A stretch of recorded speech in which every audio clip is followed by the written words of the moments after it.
Hello friends, সবাই কেমন আছো? ভালো আছো তো? তোমাদের অনেক অনেক স্বাগত জানাই আমার এই ছোট্ট রান্নাঘরে। তো আজকে আমি একদম নিরামিষ একটা রেসিপি নিয়ে এসেছি, কারণ আমাদের তো 12 মাসে 13 পার্বণ। আর বিশেষ বিশেষ কিছু দিনে সেই দিনগুলোতে আমাদের নিরামিষ খাওয়া চলে। তো সেরকমই একটা একদম সম্পূর্ণ নিরামিষ একটা রেসিপি। সেটা হলো চাল কুমড়োর ঘন্ট, নারকেল আর ছোলা দিয়ে। ভীষণই সুস্বাদু খেতে, মানে একদম বলতে পারো এক থালা ভাত খাওয়া যায় এই রেসিপিটা দিয়ে। তো আমি কিভাবে বানাই চলো তোমাদের সঙ্গে আজকে সেটাই শেয়ার করব। চলো বানাই। প্রথমে একটা এরকম সাইজের আমি একটা চাল কুমড়ো নিয়ে নিয়েছি। চাল কুমড়োটা মোটেই না বড় না ছোট। তারপরে চাল কুমড়োটাকে ভালো করে ধুয়ে এইবারে ভালো করে চোকলাটাকে ছাড়িয়ে নেব। তোমরা এইভাবে এটাকে প্রিলও করে নিতে পারো। দেখো, চোকলাটাকে কিন্তু আমি একদম ভালো করে ছাড়িয়ে নিয়েছি। তারপরে 4টে টুকরো করব, করে জাস্ট এইভাবে ঘষে ঘষে চাল কুমড়োটাকে রেডি করব। কাটবো না, কাটলে পরে চাল কুমড়োর দানাগুলো বড় হয়ে যাবে। জাস্ট এরকমভাবে ঘষবো, ঘষলে পরে একদম মেশা মেশা হবে। তো এরপরে কড়াই নিয়ে নিয়েছি, কড়াইটাকে ভালো করে আমি একটু গরম করে নিয়েছিলাম আগেই। তারপরে দিয়ে দিলাম সামান্য একটু তেল, ধরো 2 চামচের মতো।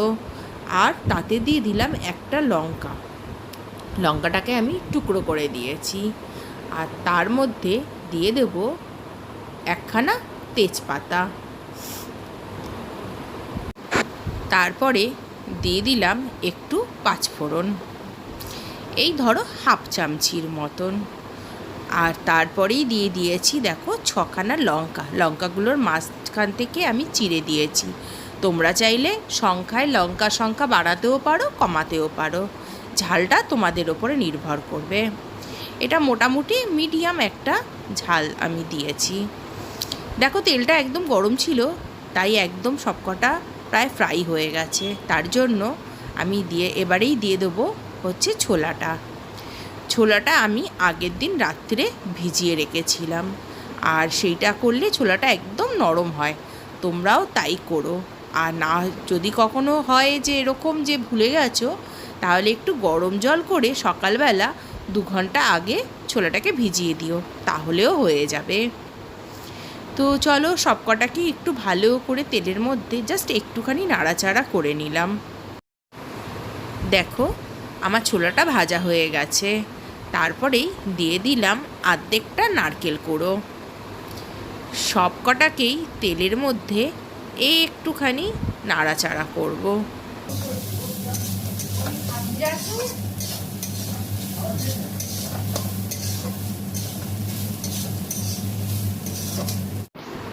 এরপরে একে একে মশলাগুলো দিয়ে দিচ্ছি।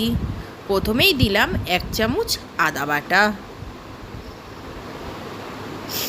বাটাটা দিয়ে আবার একটু নেড়ে দিয়েছি। তারপরে 1 চামচ দিলাম জিরের গুঁড়ো, আর 1/2 চামচ দিলাম হলুদের গুঁড়ো। আমি এখানে নুন দিলাম 1 চামচ। তোমরা তোমাদের টেস্ট অনুযায়ী নুনটা দেবে। তো সব মশলা দেওয়া হয়ে গেছে। এবারে সব মশলাগুলোকে একটু নাড়াচাড়া করে নিলাম। তারপরে দিয়ে দিলাম এখানে 1 চামচ চিনিটা দিয়ে আবার একটু মশলাগুলোকে নেড়ে দেবো। আর ফ্লেমটা কিন্তু তোমরা একদম লোতে রেখো, নালে কিন্তু নারকেল পুড়ে যাবে। যাই হোক, সব মশলা দিয়ে দিয়েছি আর সামান্য একটুখানি নাড়িয়ে এবার আমি চাল কুমড়োটা দিয়ে দিলাম।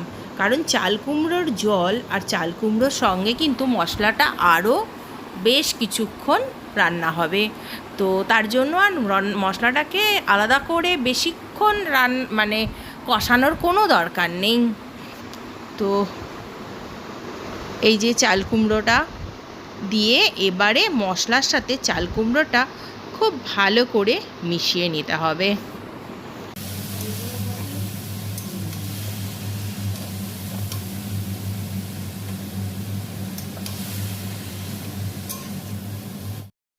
দেখো এখানে আমি ভালো করে সব মিশিয়ে দিয়েছি, দিয়ে এবারে সমস্ত চাল কুমড়োটাকে একটা জায়গায় নিয়ে আসছি, মানে চারিদিকটা গুছিয়ে একদম একটা জায়গা করে দিলাম।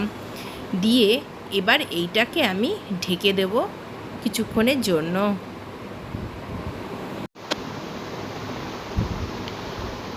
একবার খুলে তোমাদেরকে দেখিয়ে দিই। আমি এখানে প্রায় ধরো 15 মিনিটের জন্য ঢেকে দিয়েছিলাম। দেখেছো জল বেরিয়েছে। তো জলটাকে দিয়ে এবার ভালো করে আবার একটু মেশাতে হবে।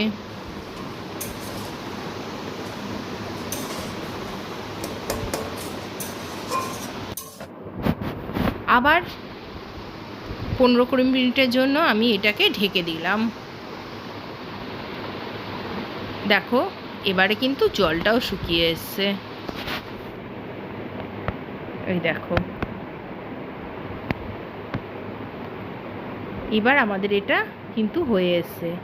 এবার আমি গ্যাসের ফ্লেমটা না একটু বাড়িয়ে দেবো, যাতে এই জলটা একদম শুকিয়ে যায়। আর চাল কুমড়োটা তো আমার সিদ্ধ হয়েই গেছে, একদম শুকিয়ে এটাকে একদম জল একদমই পুরো ঝারিয়ে দেবো। আর জলটা দেখো শুকাবার প্রসেস দেখো। চাল কুমড়োটার চারিদিকটা কে তুলে দিতে হবে, আর মাঝখানটা গর্তের মতন করে দিতে হবে, যাতে এক্সেস যে জলগুলো আছে জলগুলো ঠিক ওই মাঝখানে যায় আর জলটা টেনে নেয়। এইভাবে করলে খুব তাড়াতাড়ি হয়ে যাবে। আর যদি তোমরা এমনিভাবেও করতে পারো তাতে একটু টাইমটা বেশি লাগবে। দেখো আমি জলগুলো ওখানে ভালো করে চিপছি, যাতে জলগুলো মাঝখানে আসে আর সেই জলটা যেন টেনে যায়। সেম প্রসেস তুমি কিছুক্ষণ করো, দেখো একদম তোমাদের জলটা চাল কুমড়োর থেকে টেনে যাবে।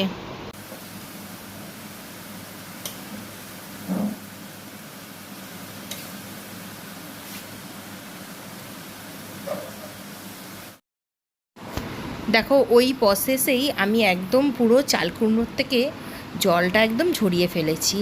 আর দেখতে পাচ্ছ চাল কুমড়োটা একদম শুকিয়ে গেছে, একদম ঝুরঝুরো হয়ে গেছে, আর মাখা মাখা একটা ভাব চলে এসছে। এর মানেই আমাদের কিন্তু চাল কুমড়োটা রেডি হয়ে গেছে। এবারে দিয়ে দিলাম 1 চামচ ঘি।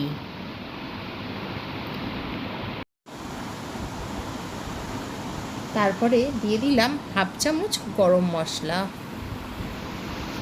এবার কিন্তু আমাদের চাল কুমড়ো ঘন্ট একদম রেডি।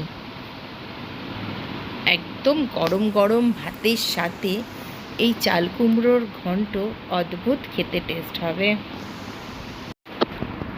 তোমরা কিন্তু বাড়িতে একবার এটা অবশ্যই ট্রাই করো, আর তোমাদের বাড়িতে কেমনভাবে হয় সেটা কিন্তু জানিও।